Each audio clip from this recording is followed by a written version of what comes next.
Test screenings are a way for the industry to firstly find out what the audience like and dislike about their new upcoming film, and secondly to discover the socio-cultural factors that determine how a specific populace may act in society today, and what this will determine when making a film people would want to see and how that would be marketed. By looking at the socio-historical past of society in conjunction with the film industry, one can see there is a link with what is going on within the public and how marketing strategies are set out in film. For example, the Motion Picture Association of America's member companies spent an average of $47.7 million to produce a film and $31 million to market it at the beginning of the 21st century.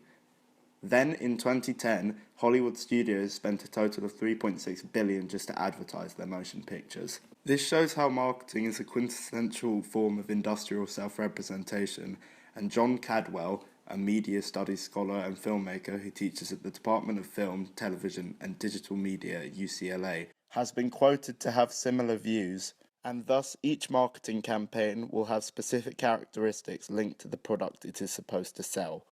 Films also reflect their era and are experienced by different people who have come to share the same experience for a period of time. Films can even become symbolic, social, or popular public events, as was the case with Star Wars. Star Wars is a great example of what many would call a cult film and what is a product of social demand through an extremely large marketing scheme of not only the film and other marketing platforms, for example, advertisement through television, music, radio, magazines, etc., but also products relating to it as well,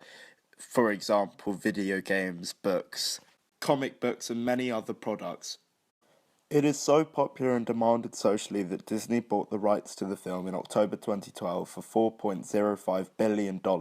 and has gone on to spend $250 million on advertisement alone. This has worked very well for Disney, as on Pearl and Dean's business website it can be seen no matter the age or price bracket, the film was seen by almost every category of the shown populace, although there is a small peak with young adult viewers.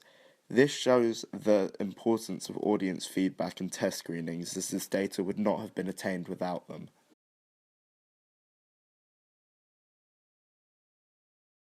At the beginning of my research into creating a teaser trailer, I used secondary sources from Pearl and Dean's business website to get an idea of what category of people were watching certain genres. With that information, I was then provided with a basis to establish whom our film was going to be aimed at. I looked at the films The Girl with the Dragon Tattoo and Alice Through the Looking Glass for results on their target audience. I found that The Girl with the Dragon Tattoo had an audience that was slightly male inclined, perhaps due to the action side of the film shown through the teaser, and age-wise seemed to be targeted towards older generations, likely because of its BBFC certificate rating of an 18 and concepts of the film being too adult for a younger audience. Whereas Alice Through the Looking Glass's target audience is gender inclined towards females, likely due to the strong female lead in the film. Also, the age rating was a PG, so all age groups could see it, as it is labelled as a fantasy/family film, and therefore would not alienate anyone. The classes who mainly saw The Girl with the Dragon Tattoo were AB and those above 45. However, the DE and 25 to 34 categories were not far behind,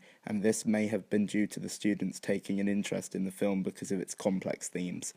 Alice Through the Looking Glass's classes were fairly on average, with a peak for those under the class of C1. This is likely because middle-class families have enough money to take their entire family to the cinema on occasion, and this was a blockbuster family film when it was released. Our film took a similar path to The Girl with the Dragon Tattoo, as we marketed it towards an older audience, and our film may also appeal more to male audiences due to the similar adult themes. However, due to our film being a 15, our target audience's age span is slightly larger than The Girl with the Dragon Tattoos, as we learnt this from Alice Through the Looking Glass's audience data. Due to this information, I found that films like The Girl with the Dragon Tattoo would only target those of an older generation due to its complex story and adult themes, whereas Alice Through the Looking Glass tried to appeal to everyone, as it is a well-known classic and its concepts and themes are child-friendly. This was then taken into account later when deciding on what genre of film we were making, as it meant we would perhaps be limiting our target audience. However, it would then help us alter our marketing scheme so it would appeal to specific groups rather than try to appeal to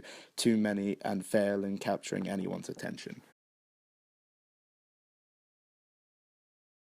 We were able to collect feedback through sheets we had given out to those who fit our target audience before we gave our teaser pitch presentation. We used the feedback to see if our initial idea was worthy through attaining positive feedback and some constructive criticism. This was very useful as it allowed us to create a final synopsis that concedes more to the demands of our audience and then allowed us to create a better script and storyboard to go along with our final synopsis. It also made our group more communicative, as with the feedback given it allowed us to elaborate on it and provide new ideas that might not have surfaced from other group members without this form of feedback. This can be seen through the change in synopsis and through design of the script and storyboard.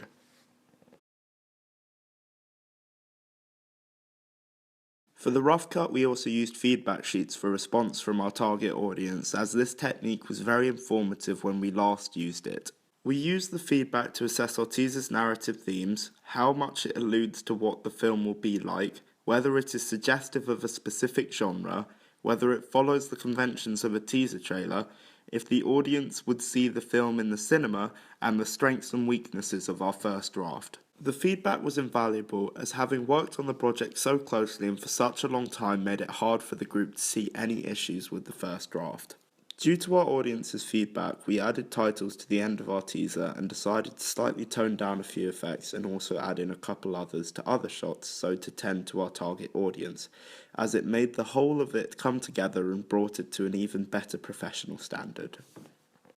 The only limitation of this audience feedback is none of our target audience mentioned anything about our first draft's audio, as this was one of the aspects we changed most towards the end of completing the teaser. Thus, this way of attaining feedback does have its drawbacks, as one can only ask so many people, and those people chosen may not see things others do.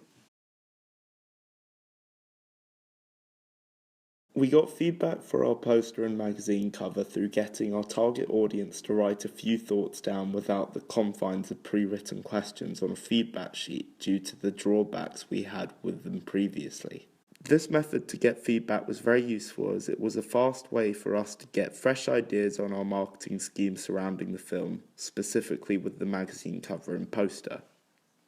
We changed the layout of the poster due to some points being mentioned of the text not looking spread out enough, and added a billing board to make the poster seem more professional in design. As for our magazine cover, we added more font and made sure it was in the house style of the film magazine chosen, and tried to keep it in better continuity with the poster through the slogan and the teaser trailer with the art style. The only limitation was that we did not get a large amount of feedback from this method, but this was to be expected and was done to save time on attaining the feedback for these crucial parts of our marketing scheme. My group attained feedback for our final screening through comments on YouTube, which was quick and convenient, as due to the comments being written online, the feedback became easily accessible for the group to utilise. As this was our final cut, we could not do any more to improve our teaser. However, the feedback we got was encouraging, as much of it was positive, and most of the criticism was directed at our teaser due to personal preference above all else, as some of the audience liked bits and others didn't. As there were no questions to answer, a lot of our target audience missed out on commenting on the audio and other aspects of the trailer. However, some did comment on it, and therefore this was not a large issue or limitation of collecting feedback, but could be improved upon. Our final audience feedback was overall happy with the narrative of the teaser, as well as the way themes were conveyed through effects, diegetic/non-diegetic sound, shot types, mise-en-scène, editing style, and other video/audio techniques.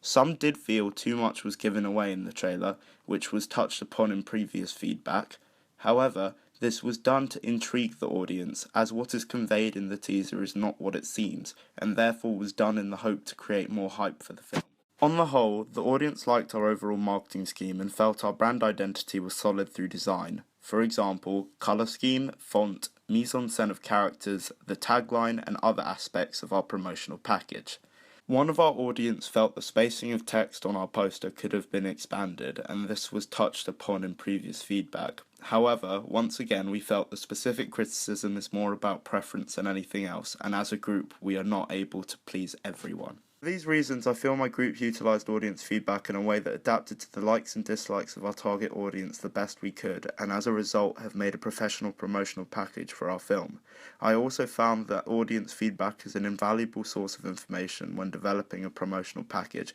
as without an audience you don't have a film, and this is why it is so important to establish your audience from the start and look into a large amount of research pertaining to audience feedback, as the audience feedback gained from this will allow for improvements before the film in question is marketed and could be an indication of how successful the film may be.